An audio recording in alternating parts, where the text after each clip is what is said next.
So, have you thought about getting Dale of Merchants but are overwhelmed by all the choices it offers? Well, I can understand that. All in all, there is 27 decks if you get Dale of Merchants 1, 2, 3, the collection and the Beaver promo expansion. But fear not, I'm here to give you a brief overview over all the decks. Stick around for my tier list for Dale of Merchants.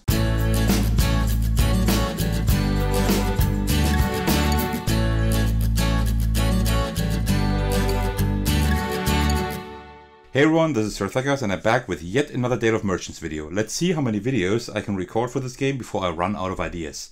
As mentioned in the intro, I'll give you a very quick overview over all the decks so you know what their deal is. And in the process of doing so, I'll be ranking them all. You see my nice handmade tier list here on the left. We will be using that to rank all the decks. Of course, take all of this with a grain of salt. My opinion is just that, an opinion. It's possible that I rank a deck very low that you love to play with. If you do, that's perfect. Let me know in the comments. I'd love some interesting discussions. Maybe you can make me like a deck I haven't been too fond of until now. Without further ado, let's start. And we will begin with the very first game, Dale of Merchants 1. First up are the Snappy Scarlet Macaws. They have quite good deck, hand and discard pile management, and you also have some nice combos you can do with this, but there's definitely better combinations in other decks. So just as a start, I would rank that B or C. I would put it at C maybe. Let's put it at C. Also, I will be ranking the better ones will be more to the left. So within C, I will sort the decks from better to not as good in my opinion. Next up are the dealing giant pandas. Prepaid goods really saves this deck from being too bad. With this technique, you can choose a card from the market and place it into your hand. This is a very good card if you never have too many cards in your decks. You can use it often. This is pretty much the only card that is really worthwhile in this deck, in my opinion. But then on the other hand, it also has stock clearance, which is, in my opinion, one of the worst cards of all. When you use this card to purchase, you may overpay as much as you want. Well, yeah, this is extremely situational. Maybe you can use it once or twice a game, maybe, but if that is going to save your game, I have no idea. So this is not a very good card. So you have the best, some of the best and some of the worst in here. The rest of the cards is very mediocre. You just affect the market. That's the main deal of the giant pandas, which affects everyone. So it's neither very strong nor very exciting. So I'm gonna have to put this right down here. But please don't worry yet. Stick around a little bit more because there will be decks I will be ranking better, of course.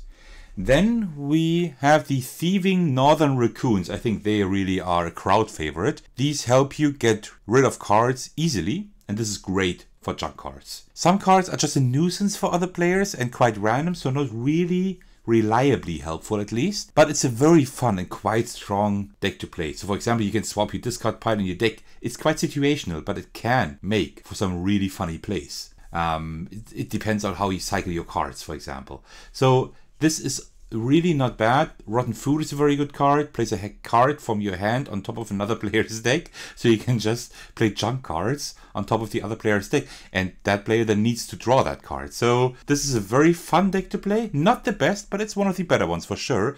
I would put it at A or B. I would put it at A. Yeah, it's a very solid deck. You can have some really good plays with that. So definitely A tier. Then we have some of my favorites. Spoiler warning, the Hoarding Flying Squirrels. You might remember them from my solo playthrough of the unofficial fan variant. These squirrels can mainly influence the stacks you can build. And they do this insanely good. So for example, with this card, you can build a stack including junk cards, which you usually can't do. So you can really bend the rules of building stacks, or the empty chest. When you build a stack with this card, you may include cards from any Animal Folk set. This is great. This is what they do really strong. And also this deck is just really fun to play. So this is a very good deck. It's definitely better than the Raccoons, so I will have to put it in S. Oh, not the entire stack, just this one card. Okay, so this is definitely S tier. You can't quite 100% see it, but you see that it's the squirrels, so that should be fine. Next up, we have the lucky Ocelots. They are very luck dependent, of course. I mean, they are the one set in Dead of Merchants 1 that utilize a die. If you're unlucky, the cards can become quite useless actually, wasting a lot of time. And that leads to some unfun gameplay, at least in my opinion. A few cards are quite decent though. So for example, Bold Haggler, you may roll the die once in your turn and add the rolled value to this card's value for this turn. That is pretty good. I mean, you need to be lucky. But you can then use this card, for example, to buy something. So that's not too bad because it's a passive. You don't have to actively use it. So that's not bad. Then we also have Blindfold, if I can find it. There it is. Choose a card from your hand. If an opponent you choose guesses the card's value, discard it. Otherwise, you decide its value for this turn. That's not too bad. I mean, that the opponent guesses the card's value is quite unlikely, so you usually can decide its value for this turn. So that's not really too bad. Also, Whirligig, discard your hand, draw as many cards from your hand deck, and shuffle them with another player's hand. Randomly give both players the original number of cards back. Can be quite good if you know how to use them. So it's decent, but there are definitely better decks and also better decks that utilize dice. So I would put that in B or C. Well, I think I would put it in C. Yeah. And I think I would put it behind the Macaws because the Macaws are a little bit better altogether, I'd say. Okay, and then we get to the last deck for Dead of Merchants 1, the Adapting Veiled Chameleon. This deck is quite situational. For example, Reflection. This card is a copy of the top card of another player's discard pile. The top card of another player's discard pile has to be something that you need, but then this card is very strong. It's a very cheap card. We mustn't forget that. But also some of the best cards are quite expensive. Such as Gift Voucher costs 4, and then you can swap this card with any card in the market. It doesn't really give you a benefit of a higher card really, except if you get the 5. But it could give you another animal for set card you need, for example. So yeah, they're all quite situational, but they can be quite useful. If used well, the deck can be quite strong. And the best card, in my opinion, is the Flexible Shopkeeper. This card is a copy of any card in the rightmost stack in your stall. So the higher your stacks are, the higher this card's value can be. So that's not too bad. So I would put that definitely solid in the B tier. It's a very solid deck. Not as good as the Raccoons, but definitely better than the Macaws. So I think that works quite well. And now we will get to Dead of Merchants 2. And we start off Dead of Merchants 2 with the Platypuses. So there are a few cards that are incredibly good, such as Calculations. Before you purchase with this card, you may rearrange any cards in the market. I mean, you can just pretty much pay for any card whatever you want to, so to speak. And also Safety Precautions. Swap this card with any card from your stalls, place your new card into your hand. These are two incredibly good cards. And the rest of the cards can manipulate which cards you hold in your hand. Useful, but still quite situational. Would I put it in B or in A? I think I would put it like at the end of A, but I'll put it there for now. Let's put it a little bit down here. It's like between A and B, I would rather put it in A. Then we have some of my favorites again. The Diligent Pale-Throated Sloth. All the cards in this deck are great and pretty much universally helpful. I could talk about any card, they are all really good. As sloths are slow, thematically it makes sense that the cards are slow as well.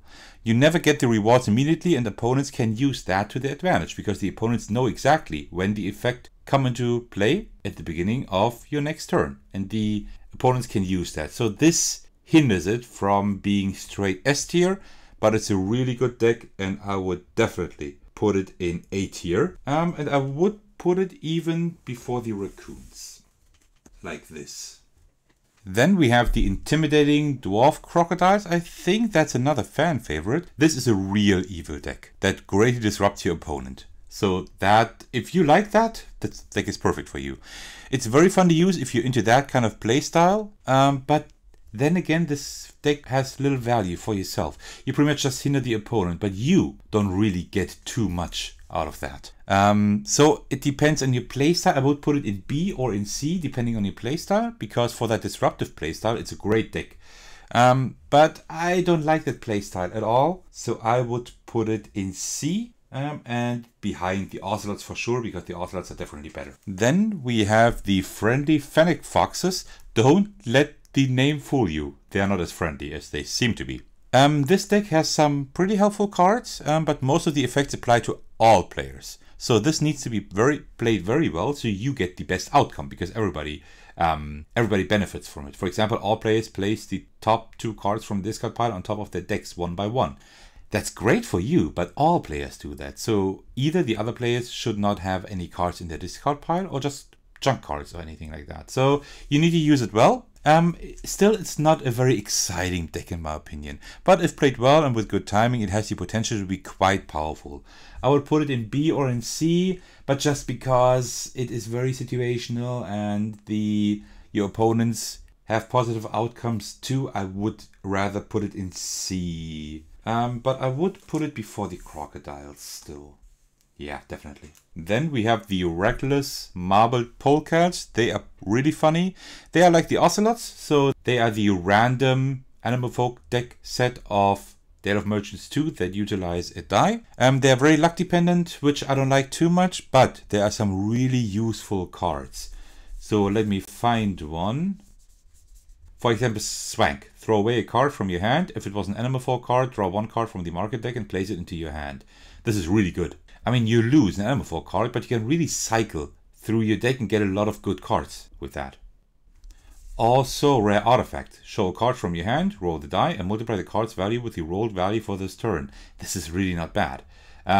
So, some cards are really useful, and this is why I would say they're a little better than the Lucky Ocelots. So, I would put them in B tier even, but behind the Chameleons. And the last deck from Dale of Merchants 2 is the Observant Snowy Owls. They have really great passives that trigger when other players do really normal actions, such as shuffling the deck. For example here, you might draw 3 cards from your deck and place them back in any order once in your turn. It's a great card, and that's a passive. So you can do that pretty much anytime.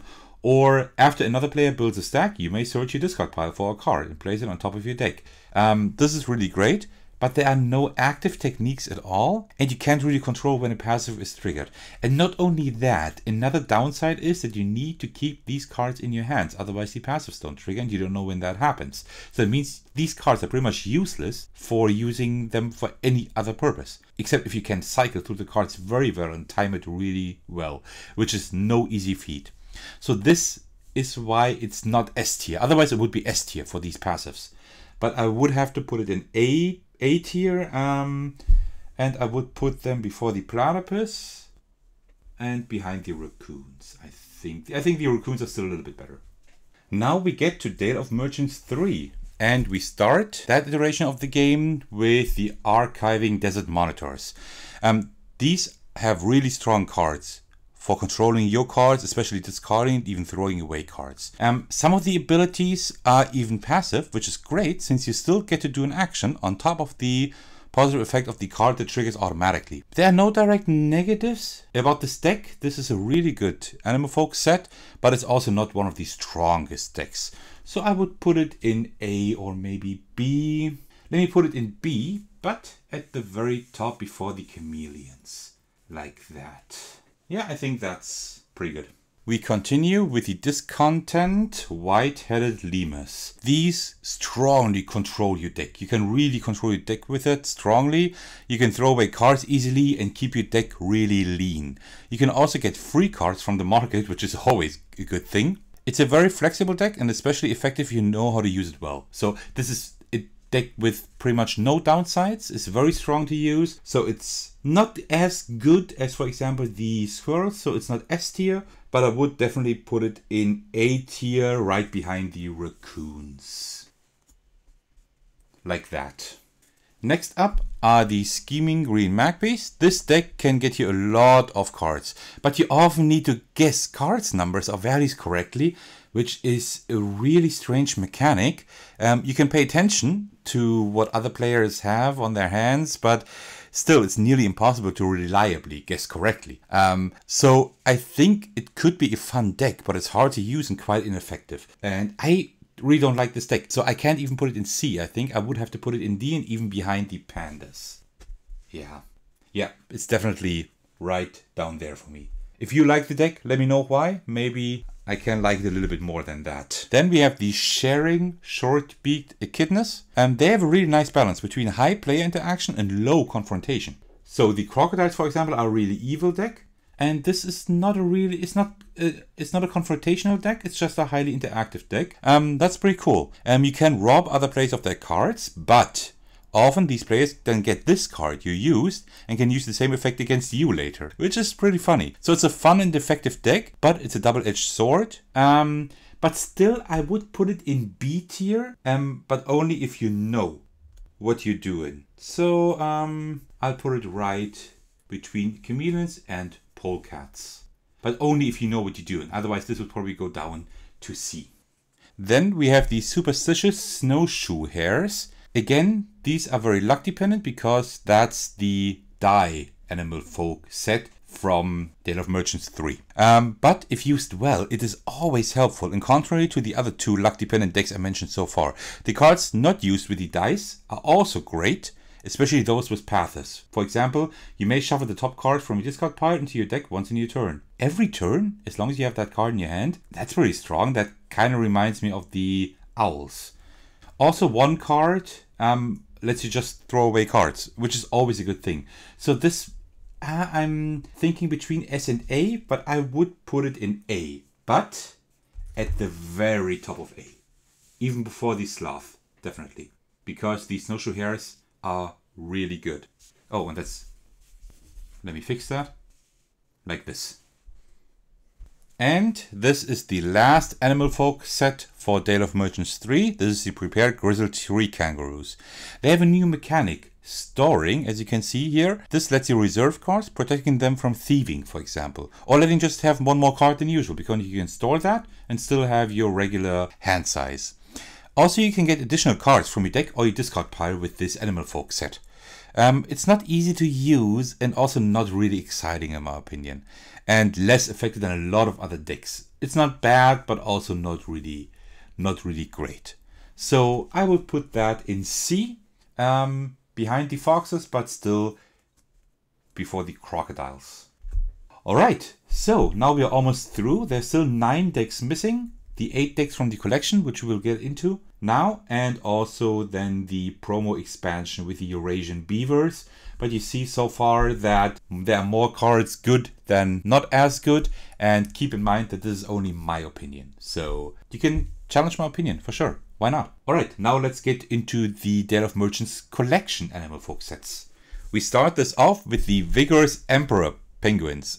This is quite a complicated deck, especially for new players, but it is very powerful if used well. You can manipulate your deck, get cards from your discard pile, throw away cards, and even more. Downside possibly is that most actions cost cards, so you do need to cycle your deck quite well, which makes it, as I mentioned right just now, quite complicated, especially for new players. But it's a very strong deck. I would put it in A tier.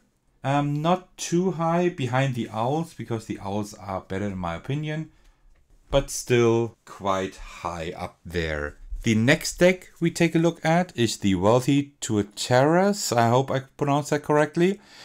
With this, you use a new way to pay for actions, gold, as you can see here. This greatly expands your options. So similar to the Vigorous Emperor Penguins we just talked about, the Tuataras are quite powerful, letting you manage your hand and discard pile, as well as just throw away cards. They have great combo potential, it's incredible, but they're also a bit more complex. So I would put them right by the Penguins, but I think they're a little bit better even.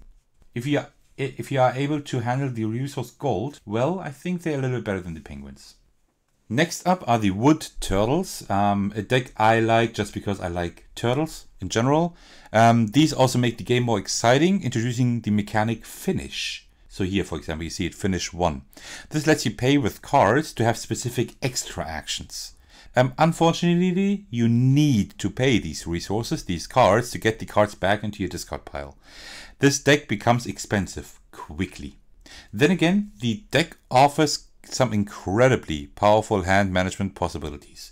So I was tempted to put it in S, but I would rather put it in A, and probably between the Owls and our reptile friends here, right there. I think that works quite well. I don't have too much room here anymore, so I hope there are not too many decks that go into the A category. Next up are the Mischevious Tasmanian Devils. This deck is really mean because it greatly messes up the opponent's hands randomly without you actually getting anything out of it. So they're quite similar to the Crocodiles. I think they are just a little bit meaner. I mean, they call it Mischevious, so it might work. If that is what you're after, this is a great deck for you. Seriously. Otherwise, this deck really won't offer anything to you. So I won't put it in D because it's not really bad. It's just not my kind of playstyle. So I'm gonna put it in C. But I would even put it behind the Crocodiles probably. Next up are the Fickle Giant Pangolins. This is the random deck of the collection, but even crazier since it uses 2 dice even. It's a pretty solid deck that can help you and sometimes mess up the opponent additionally, but it's not just random. It's totally doubling down on that with the 2 dice, pun intended. For new players, this deck is a bit complex, and even though it's quite unpredictable, it's pretty capable and also quite fun. So although it's random, I would put it in B, right behind the Chameleons, I'd say. Before the Echidnas? Yeah, I think so.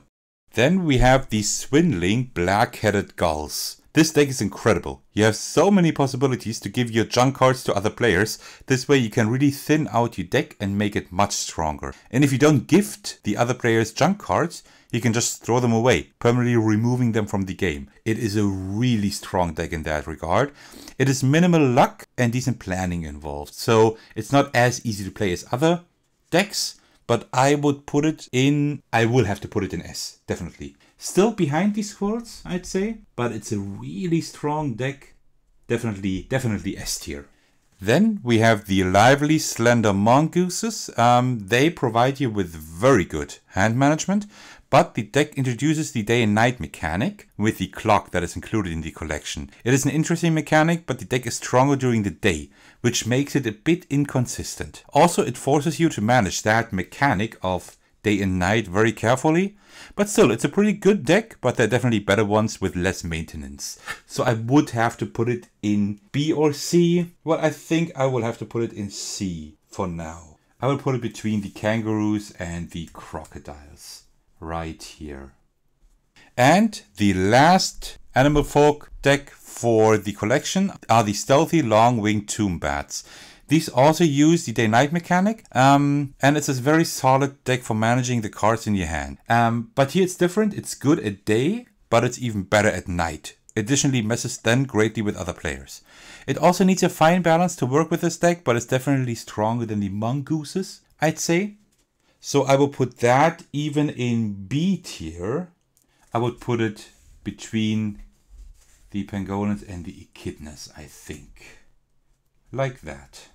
And last but not least, we have the Beavers of the promo expansion, the Systematic Eurasian Beavers. This is definitely one of the best and my most favorite decks. You might remember it from my solo playthrough of the unofficial fan variant. It not only lets you manage your hand, deck and discard pile, but it also allows for manipulating your stacks. The effects take place later, like in the case of the Sloths, but you can actually choose the exact moment they should take place, which puts this deck in a much better spot.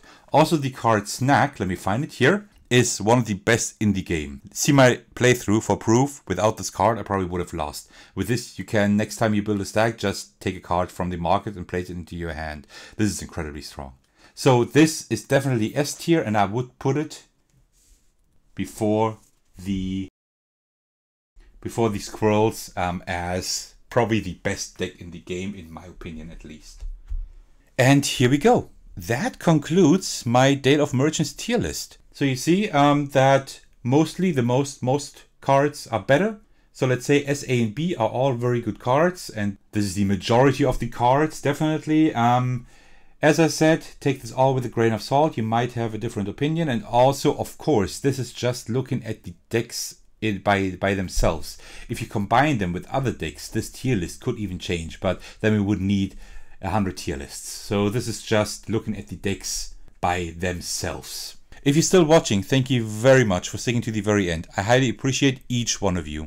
And you know what? If you liked this video and are interested in more board gaming and RPG content, why don't you go by my channel and check out the other videos? All my videos are crafted with a lot of time and care, and I'd be happy if you found another video you enjoy. Alright, Thank you for sticking until now. I'll see you soon. Take care and bye bye.